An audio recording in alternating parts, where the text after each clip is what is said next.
Okey, untuk perbincangan pada malam ini, jom kita mulakan. Alright. So kita lihat soalan yang pertama. Memang, okey, soalan yang pertama kita lihat Pemerintahan Kesultanan Melayu Melaka. Okey. Mempunyai, ingat amalkan tabiat menconteng kertas soalan. Itu adalah tabiat yang penting.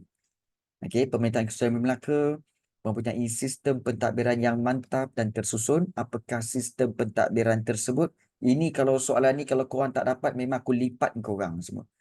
Soalan sangat senang lagi ni. Okey, soalan apa? Jawapannya apa ni? Okey, baik Raji Rina, bagus. Thank you so much. Okey, so jawapannya Alia Hanani bagus, Jody Sebaran bagus.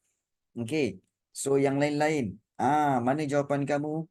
Baik, soalan nombor 1. Alia Khairina bagus, Nuhat pun bagus. Jawapannya adalah betul. Soalan nombor 1 ialah D. Pembesar 4 lipatan. Itu memang betul. Tidak dinafikan lagi. First impression. First impression ya. Baik. Soalan yang kedua. Apakah tugas bendahara sebagai bendahara, bulatkan bendahara sebagai pembesar berempat dalam Kesultanan Melayu Melaka? Apakah tugasnya? Mengawal kutipan cukai, menjaga keselamatan di laut, menguruskan perbendaharaan, menjadi ketua turus angkatan tentera. Baik, first impression anda. Ya, okey, ya. Jody Svaren betul, Raja Idina, Tarun, Alia Khanani, Alia Khairina, bagus. Yang salah ialah Nuhat. Nuhat. Okey, ini bendahara Nuhat. Bendahara. Kalau bendahara yang A ni mengawal kutipan cukai ini, mengawal kutipan cukai. Ya betul. Kawal kutipan cukai itu ialah Syah Bandar. Syah Bandar. Dan ramai lagi yang tak tahu apa itu perbendaharaan. Perbendaharaan ini sebenarnya adalah harta ataupun hasil kerajaan. Itu maksudnya hasil kerajaan. Maknanya hasil cukai. Ya. Dan yang menguruskan hasil perbendaharaan ini adalah iaitu penghulu bendahari. So jawapan bagi bendahara ialah D. Ketua Turus Angkatan Tentera. Maknanya ketua turus itu ialah ketua strategi. Ketua strategi bagi Angkatan Tentera. Jadi, so kena ingat situ ya. Make it clear. Cikgu nak buat macam ni, iaitu apa tahu? Kalau kamu dah jawab soalan, hari ini nak clearkan apa lagi yang tak clear. Apa lagi yang tak jelas. Itu yang kita nak. Dan yang tak jelas tu sila bertanya. B itu apa? Menjaga keselamatan di laut. Kalau keselamatan di laut memang tidak lain tidak bukan ialah laksamana lah. Keselamatan di laut, iaitu laksamana. Baik. Okey, Kobra. 3. Malim harus mahir dalam ilmu pelayaran. Selain daripada malim, siapakah lagi yang terlibat dalam pelayaran? Kita ada juru kapal, kita ada juru mudi, kita ada pengawal, kita ada anak buah. First impression anda iaitu siapa? Jawapannya? Ya, jawapannya adalah juru mudi. Betul. Juru mudi tu yang pegang steering besar kapal tu. Tu juru mudi. Okey. So bukan pengawal, bukan anak buah. Dia pegang, ya dia pegang. Dia yang pegang. Kapten arahkan je. Okey. Kau ikut mana-mana. Kau ikut tanya Malim. Nak pergi mana? Tanya Malim. Nak hodah kapten. Nak hodah akan tengok. Okey, betul jalan dia. Okey, ni betul. Bagus. Juru kapal ni tak ada sebenarnya. Juru kapal sebenarnya anak-anak kapal. Kru-kru kapal. Okey. Jadi dia tak ada istilah juru kapal ni. Dia adalah anak-anak kapal. Okey, jurumudi buat dalam BM. Jurumudi itulah yang pegang tu. Okey. Daripada mana datang perkataan tu? Dia sebenarnya adalah juru kemudi. Kemudi tu maknanya adalah steering tu. Kemudi. Itu maksud sebenarnya bila gabungkan jadi jurumudi. Okey. Baik. Soalan yang keempat. Okey. hubungan erat antara antara pemerintah dengan rakyat dapat memastikan kestabilan sesebuah kerajaan.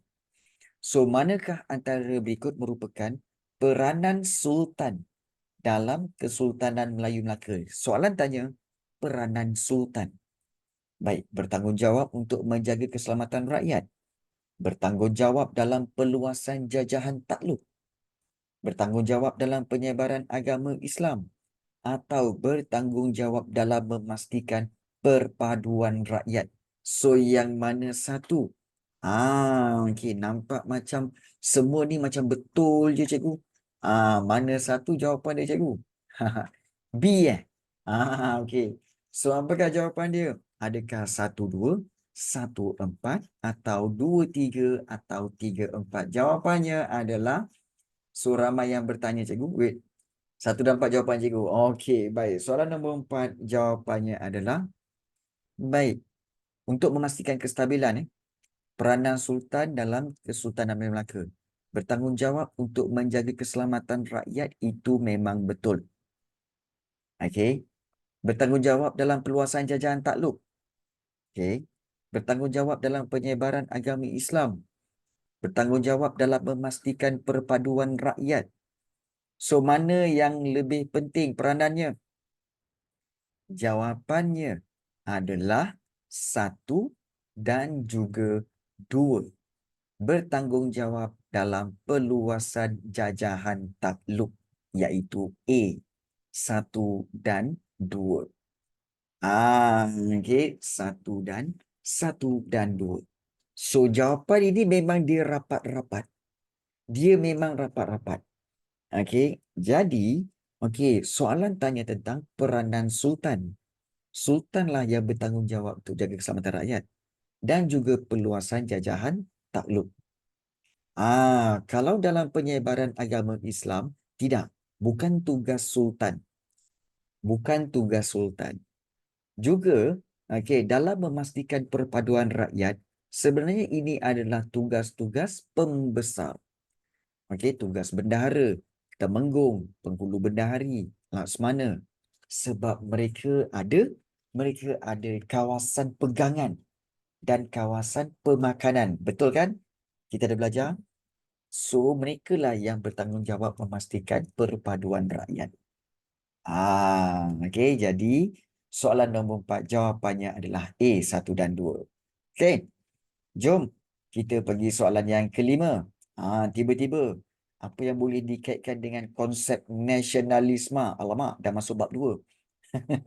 Nasionalisme bermaksud apa?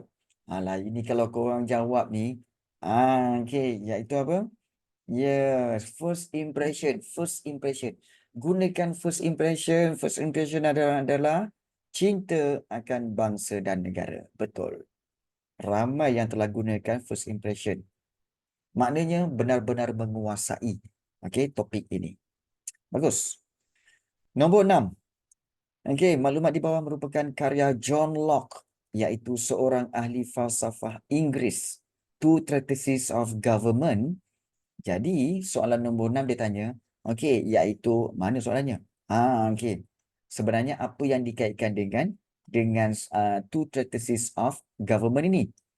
Adakah imperialisme barat, sistem demokrasi, fahaman sosialisme, ataupun raja berperlembagaan?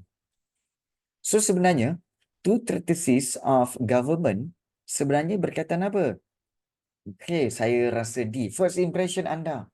Kalau first impression tu betul, maknanya memang jawapan tu betul. Jawapannya apa? Jawapannya ialah D. Raja berperlembagaan. Raja berperlembagaan. Bukan sosialisme, bukan demokrasi. Bukan imperialisme barat. Wow, memang. First impression tu penting. Jom kita amalkan first impression lagi. Soalan nombor 7.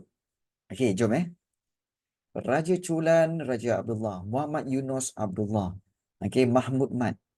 Persamaan antara tokoh-tokoh nasionalis di atas. Apa persamaan dia? Iaitu mendukung perjuangan nasionalisme bersifat radikal. menyatu padukan orang Melayu dalam pertubuhan kebangsaan. Melanjutkan pelajaran mereka di Mesir dan Turki. Merupakan golongan intelektual berpendidikan Inggeris. Jawapannya, first impression anda. Tarun, betul. Jody Svaren, betul. Ah, baik. Okay. First impression anda.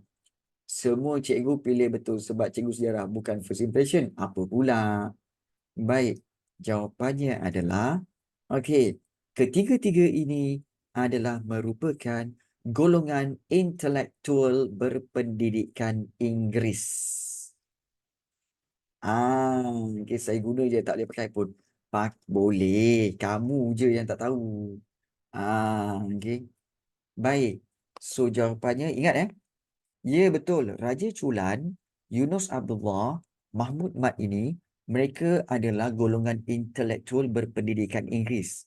So bila mereka berpendidikan Inggeris, sebab itu mereka ini antara ahli-ahli dan pegawai-pegawai. Pegawai-pegawai yang mana mereka ini telah menjadi ahli MPP dalam negeri dalam NNS. Mereka ni tahu. Ahli MPP dalam NNS. Dalam negeri-negeri Selat, Muhammad Yunus Abdullah adalah salah seorang pegawainya.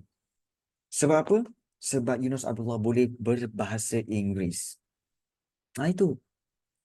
Menyatukan padukan orang Melayu dalam pertubuhan kebangsaan, bukan. Itu Datuk Wan Jaafar. Itu Datuk Wan Jaafar. Pertubuhan apa? Pertubuhan UMNO. Itu kena ingat. Raja Chulan, Yunus Abdullah, ada pertubuhan ke? Tak ada. Okey, ingat tu. Baik. Soalan yang ke-8. Masyarakat Cina peranakan di negeri-negeri Selat menubuhkan Persatuan Orang Cina Peranakan British. Apakah tuntutan CBA daripada British? Apa tuntutan dia? Melanjutkan pelajaran ke Britain, berluang menganggotai Majlis Mesyuarat Kerja, peluang dalam perniagaan dan perdagangan, dan juga peluang berkhidmat dalam perkhidmatan kerajaan. C atau D? Baik, untuk Persatuan Orang Cina Peranakan British ini, mereka sebenarnya tak minta A. Mereka juga tak minta, tak minta B. Mereka minta antara dua ni. Tetapi mereka memang dah terlibat dalam perniagaan dan perdagangan.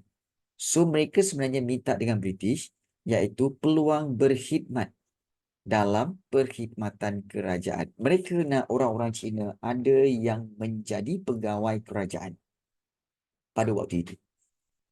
So itu yang dia orang minta sebenarnya. Nombor 8 adalah D. Okey. Baik. 9. Okey, 9 operasi D-Day. Okey. Cikgu, 4 kenapa A? 4 kenapa A? Kan cikgu dah beritahu dah tadi. Baik. Nanti tengok balik. Okey. So kita lihat operasi D-Day merujuk kepada pendaratan tentera bersekutu di pantai Normandy Perancis. Apakah kepentingan kejayaan operasi tersebut? Kenapa operasi D-Day penting? Menjadi titik tolak pada kejayaan kuasa bersekutu menewaskan tentera Jerman, menandakan penglibatan Amerika Syarikat dalam Perang Dunia Kedua, membawa kepada penglibatan Perancis, tentera Jerman di Perancis menyerah diri kepada tentera bersekutu. Baik, jawapannya ini first impression. Baik, operasi D-Day ialah operasi dalam Perang Dunia Kedua. Jadi, jawapan dia apa? Jawapan dia adalah ya, A. Operasi D-Day ini bermula kepada kejayaan kuasa bersekutu menewaskan tentera Jerman. Kamu tahu tak apa operasi D-Day itu yang pendaratan tentera bersekutu di pantai Normandy itu? Ingat lagi kan? Ingat lagi kan? Okey. Ya, iaitu di mana tentera bersekutu berjaya menipu tentera Jerman yang menyatakan bahawa mereka akan mendarat di Calais. Padahal sebenarnya mereka nak mendarat di Normandy. Jadi tentera Jerman menunggu tentera bersekutu di Calais, tapi rupanya tentera bersekutu mendarat di Normandy, dan daripada Normandy itu mereka telah berjaya menyerang tentera Jerman di Calais. So itulah bermulanya kejayaan kuasa bersekutu menewaskan tentera Jerman. Okay.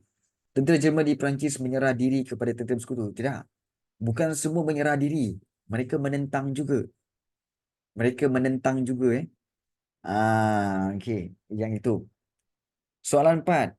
Okey, soalan 4. Yang bertanggungjawab dalam memastikan perpaduan rakyat ini bukan raja, tetapi ini adalah tugas pembesar. Okey, tugas pembesar sebenarnya. Okey.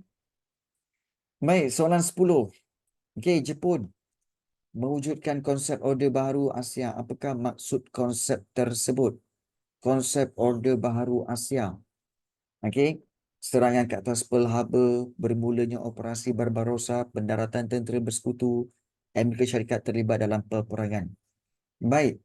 Jepun mewujudkan konsep Orde Baru. Apakah maksud konsep tersebut? Operasi Barbarossa. Jepun ada terlibat ke? Hmm. Okey. Tukar jawapan B. Operasi Barbarossa mana ada Jepun? Tak ada. Pendaratan tentera bersekutu. Dekat mana?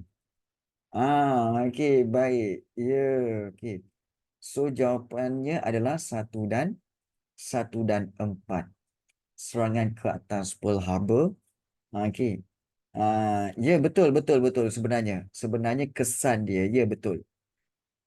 Okey, soalan macam confused sikit.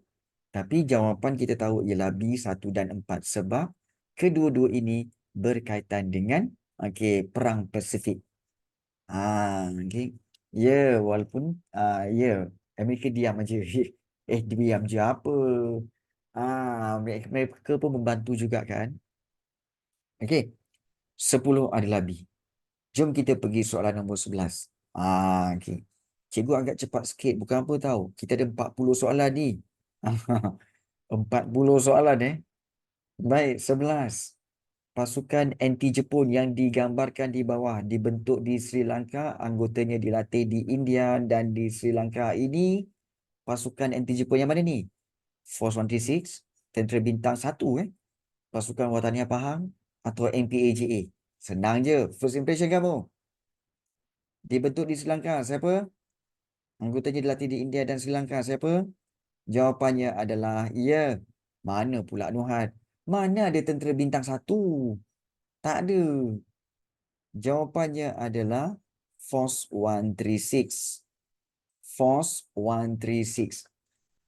OCAJA. Iyalah.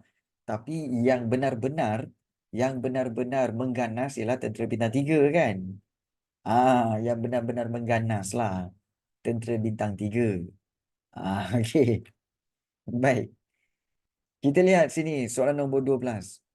136 Ya. Ya betul. Bekas anggota Kesatuan Melayu Malaya KMM menubuhkan KRIS dengan bantuan tentera Jepun. Apakah matlamat penubuhan KRIS? Ini selalu soalan keluar.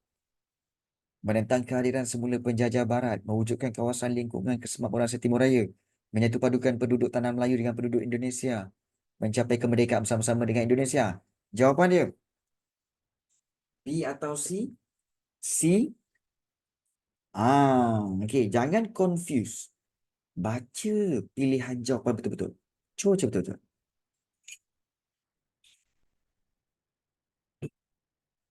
Hmm. Yeah, betul Tarun. Okey. Of course. Sekali imbas, orang tak cakap ke? Orang cakap kan? Oh, matlamat penubuhan KRIS ini pastinya menyatu padukan penduduk tanah Melayu dengan penduduk Indonesia. Tapi sebenarnya jawapan tu salah. Sebenarnya yang betul ialah diorang nak mencapai kemerdekaan bersama-sama dengan Indonesia. Ini jawapan dia. Ada beza ke cikgu? Menyatu padukan dengan mencapai kemerdekaan. Memang beza. Menyatu padukan penduduk tanah Melayu tak semestinya merdeka. Tapi yang ini dia nak merdeka. Maksudnya, mana yang lebih tepat? Yang lebih tepat ialah D. Nampak tak? Sebab itu, pilihan jawapan ini telah trik kamu. Siapa yang jawab C, dia telah trik kamu. Jadi berhati-hati. Soalan hampir-hampir je. Kan, jawapan dia hampir-hampir je. Jadi, hati-hati ya. Baik. Soalan yang ke-13. Okey. Mengapakah tindakan Harold McMichael mendapatkan tanda tangan Raja-Raja Melayu dianggap tidak sah dari segi undang-undang? Okey. So, apakah dia? Apakah unit tersebut? Ini salah soalan ni. Okey. Kenapa tak sah dari segi undang-undang? Raja-Raja Melayu diberi masa yang cukup untuk berfikir. Raja Melayu diugut dan dipaksa menurunkan tanda tangan. Raja-Raja Melayu tidak memahami dokumen yang ditandatangani. Raja Melayu tidak diberi masa untuk mendapatkan pandangan pembesar negeri. First impression anda, kenapa tidak sah? Jawapannya A, B, C, D. Jawapannya adalah betul, Tarun. Jawapannya C, maybe. C, maybe Baik. So jawapannya okay. Untuk soalan ini C, maybe. Maybe mana boleh maybe. Dia tak boleh maybe. Dia kena confirm. Baik. So soalan dia. Okey, 13 jawapannya adalah ya, betul, jawapannya adalah B. Raja-Raja Melayu dia tidak sah sebab Raja Melayu diugut dan dipaksa. Maknanya dia turunkan tanda tangan tanpa rela hati. So ini menyebabkan bila diugut dan dipaksa dia tidak sah. Nampak? Bila diugut dan dipaksa, maknanya dari segi undang-undang ia tidak sah kerana dibuat tanpa rela. Iyalah, bukan dia yang paksa, betul. Walaupun Harold McMichael yang paksa. Ingat ini bukan British yang paksa. Harold McMichael yang paksa. Bukan kerajaan British. Ingat kerajaan British dengan Harold McMichael dua pihak yang berbeza. Walaupun Harold McMichael wakil British. Tapi kerajaan British tak suruh pun Harold McMichael paksa. Tapi Harold McMichael yang buat, yang memaksa, yang mengugut. Tanpa pengetahuan kerajaan British. Itu kamu kena faham. Sebab tu dari segi undang-undang, ianya tidak sah. Okay. So, itu antara perkara yang kamu kena faham. Tapi tak apa. Okay. Kita berhenti sekejap untuk Isyak.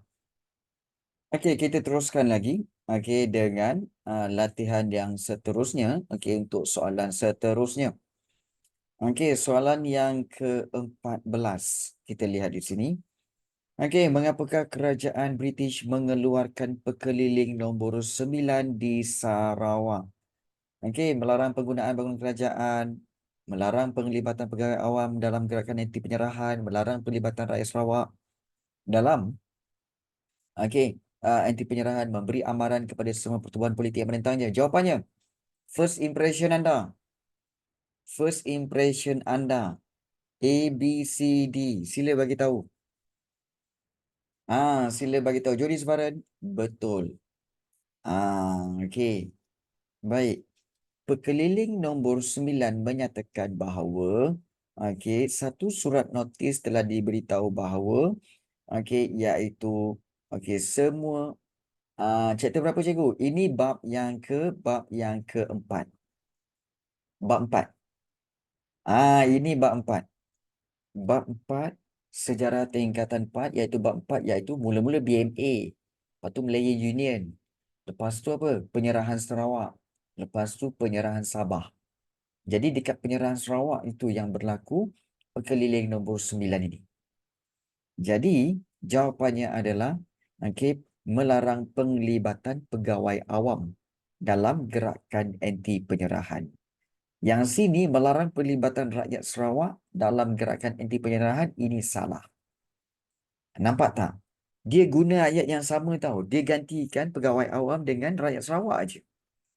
Ini yang kadang-kadang dia buat sengaja, dia buat untuk mengelirukan pelajar. So, berhati-hati. Ya, berhati-hati. So, soalan nombor 14 adalah B. Okey.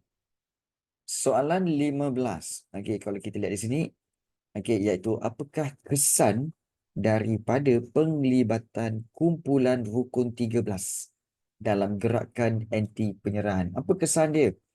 Okey. So, gerakan anti penyerahan berjaya mencapai matlamat perjuangannya. Gerakan anti penyerahan mendapat sokongan semua rakyat. Gerakan anti penyerahan menemui kegagalan pada tahun 1949 dan gerakan anti penyerahan menggunakan strategi bersama British. Okey, merepek-repek je. Okey, jawapannya apa? Jawapannya adalah C. Menemui kegagalan. Okey, pada tahun 1949. Baik. 16. Kerajaan British berusaha menyekat perkembangan nasionalisme dalam kalangan masyarakat tempatan di Sabah. Manakah antara berikut merupakan tindakan British untuk mencapai matlamatnya? Okey, menyekat perkembangan nasionalisme di Sabah. Apa tindakan British? Menawarkan kenaikan pangkat kepada ahli persatuan, memindahkan pemimpin dan ahli persatuan yang aktif ke kawasan lain, memenjarakan pemimpin persatuan. Ada ke? Tak ada. Melarang penglibatan pegawai kerajaan dalam aktiviti persatuan pun tak ada. So, jawapannya adalah 1 dan 2 A. Memang jelas jawapan dia 1 dan 2. Baik. Soalan 17. Maklumat berikut merujuk kepada penubuhan Jawatan Kuasa Kerja Persekutuan Tanah Melayu. Ini dah masuk bab 5. Ya, bab 5. Okey, Wakil Raja Melayu, Wakil UMNO Kerajaan British. Baik. Apakah cadangan jawatan kuasa tersebut? Melantik Perdana Menteri, menggunakan prinsip jus soli, menjaga hak istimewa orang Melayu, menerima kemasukan Sarawak dan Sabah. Ini soalan ni pilihan jawapan dia sangat senang. Dan jelas sekali jawapannya apa je guys? Jawapannya adalah betul Jody Subaran. Jawapannya adalah C. Menjaga hak istimewa orang Melayu. Itu 17C. Baik, bagus. 18. Putra AMCJA telah menganjurkan Hari Hartal pada 20 Oktober 1947. Mengapa hari tersebut diadakan? Untuk apa? Protes terhadap kerakyatan Jusoli, memprotes kenaikan harga barangan, penolakan perlembagaan rakyat oleh British, menghalang bekalan makanan kepada komunis. Ini pun soalan yang very straightforward. Jawapannya apa guys? Jawapannya adalah jawapannya adalah C. Penolakan perlembagaan rakyat oleh British. Guys, kalau kamu tak faham, tanya tau, jangan kau diam je, nganga je. Kan, ini kalau yang dah jawab, ini untuk refresh balik. Untuk refresh balik. Ya. Baik, soalan 19. Pernyataan berikut terkandung dalam surat bantahan Sultan Perak yang dibacakan oleh Gammons dan Rhys Williams di Parlimen British, di mana dia kata apa? Tiada seorang pun yang dapat menahan daripada berduka cita terhadap perbuatan tergopoh gapah dalam menentukan nasib sesuatu bangsa. Apakah kesan daripada surat bantahan tersebut? Pengenalan Melayu Union, pembentukan Persekutuan Melayu, pembatalan pentadbiran tentera British, dan pengisytiharan perlembagaan rakyat. Masya Allah. Jawapan ni pun senang ni. Jawapannya apa guys? Apa pula pengenalan Malayan Union? Surat bantahan Sultan Perak ni. Surat bantahan ni tentang apa? Surat bantahan ini bantah apa cikgu? Kan Raja-Raja Melayu ni membantah. Sultan Perak membantah. Membantah apa? Membantah Malayan Union lah. bantahan terhadap Malayan Union. Jadi bila mereka membantah Malayan Union itu, maka okey, cara bantahan raja-raja ialah apa? Menghantar surat bantahan. Ya, bila hantar surat bantahan, maka apa kesannya? Iaitu Malayan Union telah pun diganti dengan apa? Persekutuan Tanah Melayu. Inilah dia. Tak tengok kesan ya. Tengok betul-betul. Jangan terlepas. Jangan terlepas. Okey. Baik. Korang ni besok nak exam ni. Siapa nak exam besok? Besok lusa ni. Korang kena tengok betul-betul Soalan 20. Senarai berikut merupakan tokoh dalam kalangan pentadbir British. Sir Edward Gann, Malcolm MacDonald, Sir Ralph Horn. Sumbangan tokoh tersebut kepada Persekutuan Tanah Melayu. Exam dah lepas Pulau Pinang, sekarang PDPR balik ke tempat. Oh ya ke Tarun? Okey. Baik. Persekutuan Tanah Melayu. Okey, memujuk Sultan menandatangani perjanjian, menghalang kemasukan pengaruh komunis, mencadangkan penubuhan gagasan Malaysia, mendorong British membentuk Persekutuan Tanah Melayu. Ya. Jawapannya adalah no. Jawapannya adalah D. Mendorong British membentuk Persekutuan Tanah Melayu. Kenapa? Ingat lagi tak? 3 faktor pembentukan Persekutuan Malaysia. Sorry. 3 faktor pembentukan Persekutuan Tanah Melayu. Faktor yang pertama iaitu penentangan terhadap Melayu Union. Faktor yang kedua ialah cadangan Raja-Raja Melayu untuk menggantikan Melayu Union dengan Persekutuan Tanah Melayu. Dan yang ketiga ni, sokongan pentadbir British. Inilah dia pentadbir Britishnya. Iaitu pentadbir British ini menyokong untuk Malayan Union digantikan dengan Persekutuan Tanah Melayu. Jadi, dengan sokongan itu, maka mendorong British membentuk Persekutuan Tanah Melayu. Itu sebenarnya. Faham? Okey. So, ini termasuk dalam faktor yang ketiga. Pembentukan ataupun penubuhan Persekutuan Tanah Melayu 1948. Baik. 20 adalah D. 21. Apakah karya yang telah ditulis untuk menyebarkan ideologi komunis? Manifesto Das Kapital, Das Manifesto Komunis Kapital. Jawapannya adalah okey, Das Kapital. Dia ada satu lagi kan? Okey, satu Das Kapital, satu lagi apa? Okey. Komunis Manifesto. Ya, satu lagi Komunis Manifesto. Jangan keliru. Okey, satu lagi Komunis Manifesto. So, dia ada dua. Ya. Dia ada dua. Das Kapital dengan Komunis Manifesto. So, 21 adalah B. 22. Komunis bertindak melumpuhkan ekonomi. Okey. Tanah Melayu dengan apa? Merosakkan jalan raya, memutuskan bekalan air, merosakkan ladang getah, menyerang lumbung biji timah. Mesti kamu akan kata apa? Uish, ini pun betul cikgu. Ini pun betul cikgu. Ini pun betul, ini pun betul, ini pun betul. Mana satu cikgu? Harus diingat, dia punya keywords dia apa? Keywords dia adalah, tak Nuhat. Keywords dia adalah lumpuhkan ekonomi. Ini keywords dia. Ekonomi means kegiatan yang menghasilkan duit. So, yang mana kegiatan menghasilkan duit? Of course lah ladang getah dan juga menyerang lumbung biji timah. Nampak tak? Ini kan untuk kegiatan ekonomi. Jadi sebab itu jawapan yang betul adalah D, 3 dan 4. Nampak tak? Dia bagi semua jawapan yang betul, kamu pula confused. Mana satu ni jadi kena baca balik soalan tu betul-betul. Baca balik soalan tu betul. Saya pun terfikir tu juga sebenarnya. Yelah kau Nuhan. Ya. Ya. Okey. Baik. 23. Okey. Ini revision Okey. faktor yang menyebabkan kos perbelanjaan pihak British meningkat semasa zaman darurat. Subsidi makanan percuma, penawaran hadiah wang tunai, kelengkapan pasukan keselamatan atau penempatan semula penduduk di pinggir hutan. Apa faktor? Jawapan dia. Okey. Kos perbelanjaan pihak British meningkat semasa zaman darurat. Kita tahu ini tak ada. A tak ada. Kita juga tahu B pun tak ada.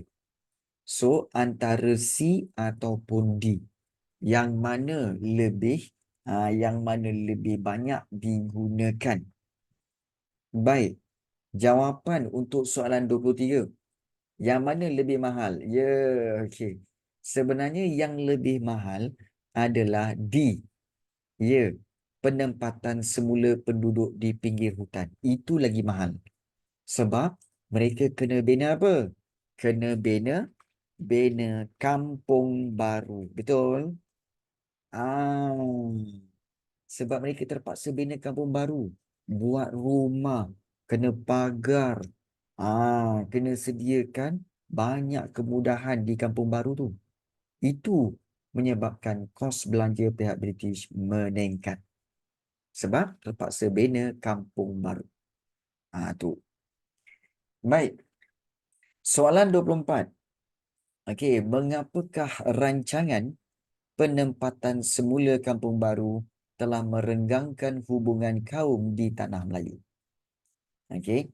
Okey, adakah A, kebanyakan orang Cina menyertai komunis, komunis menguasai kampung baru dinominasi oleh orang Cina, ataupun orang Melayu tidak dibenarkan tinggal di kampung baru? Jawapannya senang sangat ni. 24, jawapannya apa? Okey, jawapannya adalah tulis jawapan dia A, B, C, D. Ya, betul, Alia Khairina. Jawapannya adalah C. Kampung baru didominasi oleh orang Cina. Bukan, orang Melayu tidak dibenarkan. Tak, ini salah. Ada orang Melayu tinggal di kampung baru, ada. Tapi sebenarnya yang betul-betulnya adalah kampung baru didominasi. Maknanya dikuasai. Apa itu didominasi? Dikuasai majoritinya oleh orang Cina. 24 lah C. 25. Okey. Maklumat berikut merujuk kepada parti politik tanah air. 1949, Dato' Onn Jaafar, IMP, Independence of Malayan Party. Apakah asas penubuhan parti politik tersebut? Rumpun bangsa, bercorak radikal menolak kerjasama atau perpaduan kebangsaan. Ingat IMP Kalau IMP yang ditubuhkan oleh Dato' Onn Jaafar, matlamat parti ini adalah untuk perpaduan kebangsaan. Perpaduan kebangsaan. Sebab itu Dato' Onn Jaafar keluar daripada UMNO. Ya, betul.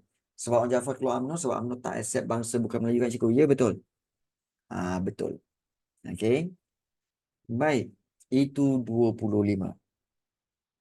Baik, 26. Apakah kepentingan penubuhan jawatan kuasa pendidikan dalam CLC? Adakah untuk meningkatkan taraf hidup rakyat, mewujudkan sistem pendidikan yang seragam, membentuk penyatuan negara bangsa, menyelaraskan pendidikan luar bandar? Ini senang je. Kalau jawatan kuasa pendidikan untuk apa? Untuk mewujudkan sistem pendidikan yang seragam. Yes. Yang seragam. Sebab itu, jawatan kuasa pendidikan itu adalah terdiri daripada siapa? Iaitu laporan BANS. Laporan Fenwu. Betul? BANS, Fenwu, Ordinan Pelajaran. Itu semua hasil daripada jawatan kuasa pendidikan. So, 26 adalah B. Baik. 27.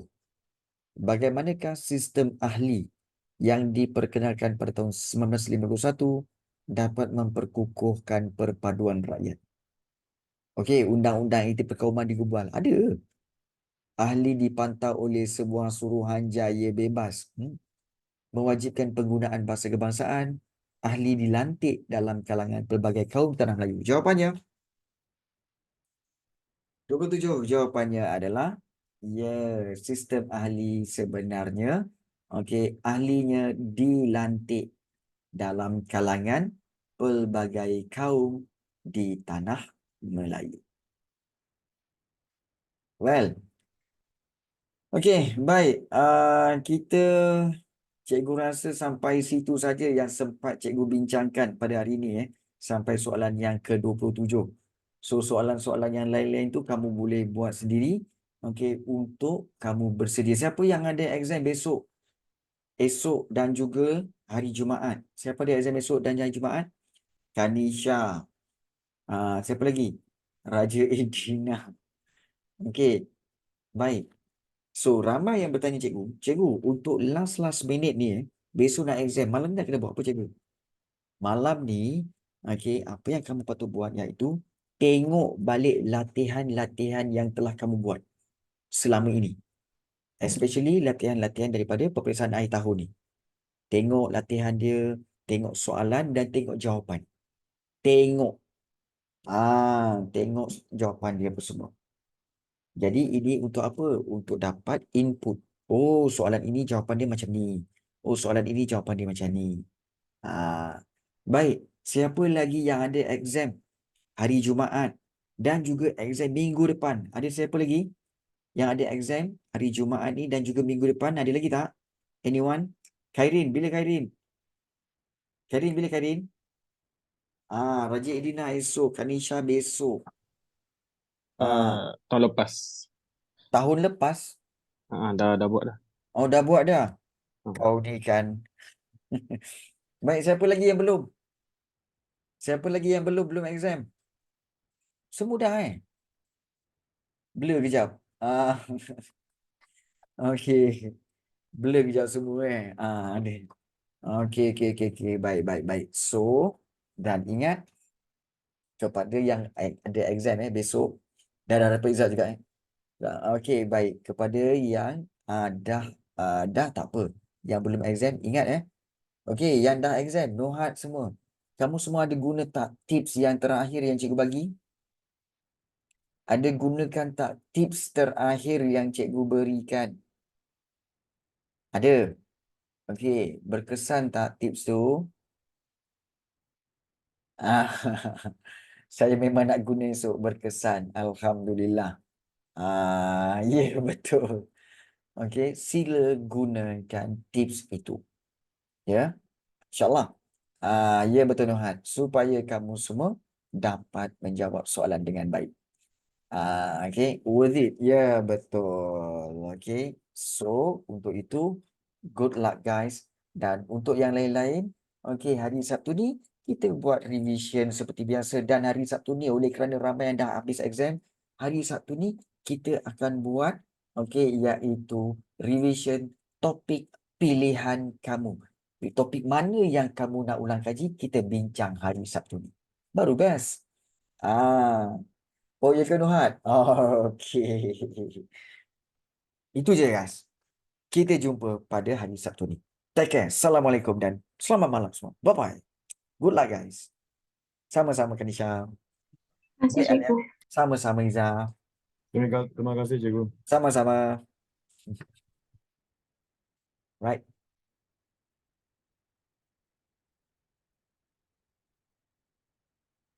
Okay sir. Okay Raja. Okay Raja. Okay sama-sama.